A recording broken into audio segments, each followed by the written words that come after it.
Hello everybody. I said, well, we found we can now update the player object. We can produce clones of the player object, but there was something which was a little bit strange in that we in three different methods, I think of these 1, 2, 3, 4, 5, 6, 7, 8, 9 lines, 10 lines, 8 of them are the same in each of these methods we're calling. And the basic idea behind this is we want to update the current player. So what we want to do is we want to produce a function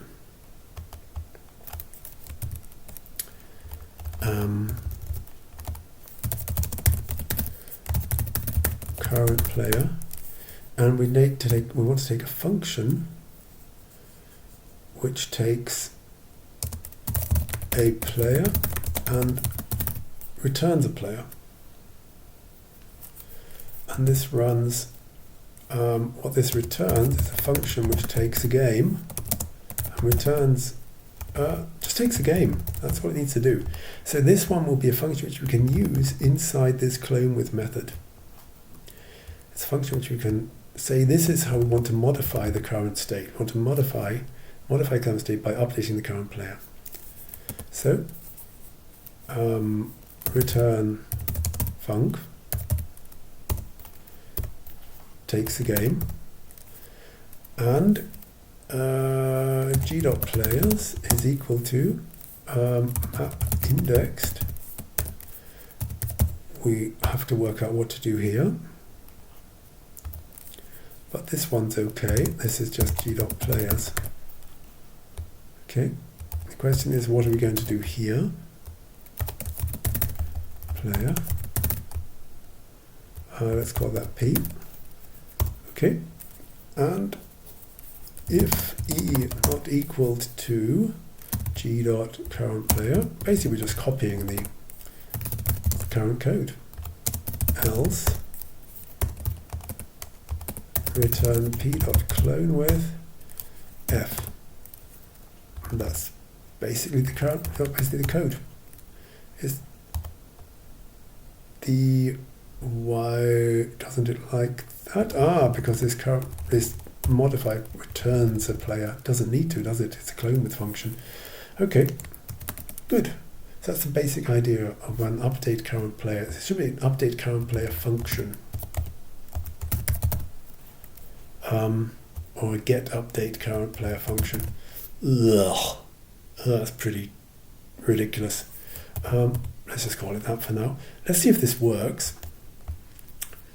Where was one of our times we were updating a player? We'll be able to recognize the code. Here we are, got an advanced player. So instead of this, we're going to do return me.clone with update current player func p player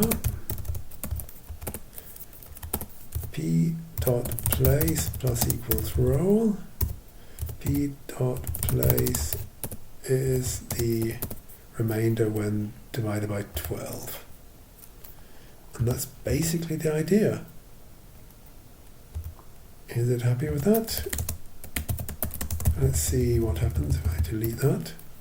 No, it's not totally happy with it. What am I doing wrong here? We are missing off braces, or something's not in the right place. That's got to be there, hasn't it? Then we've got the brace. Oh, what's going on here? That is the first one. That's the second one. Then that. Then that.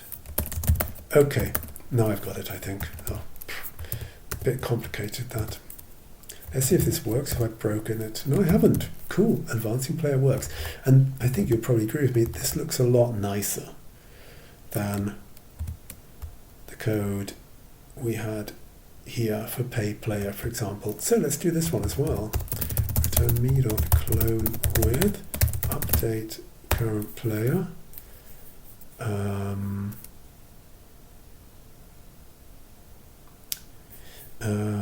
Function on the player object p.pers plus plus. And I got the same problem that it's got the brackets wrong at the end. That was the one missing, I think. Let's see. Yes, everything's fine. And there was one more block, which was, set in penalty box, yes.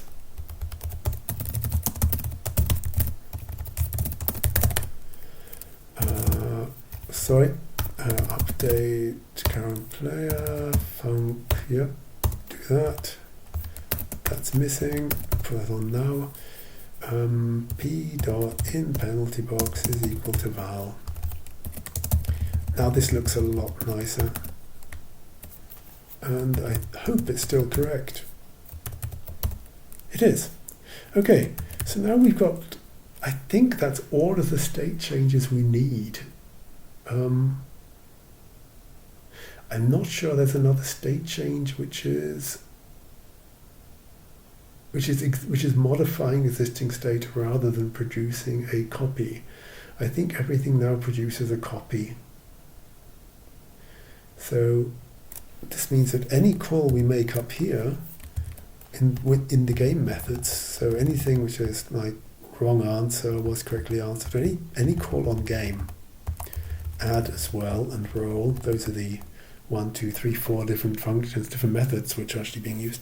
Any call on one of those methods produces a new instance of game and does not modify any of the existing instances, does not modify the old instance. And that's what we need in order to build the stack. So rather than returning a game, the idea would be to return a game stack. And these functions would then operate on the top item in the stack and push a new item in front of it. That's the idea. Let's see if we can get that running in the next video. Many thanks.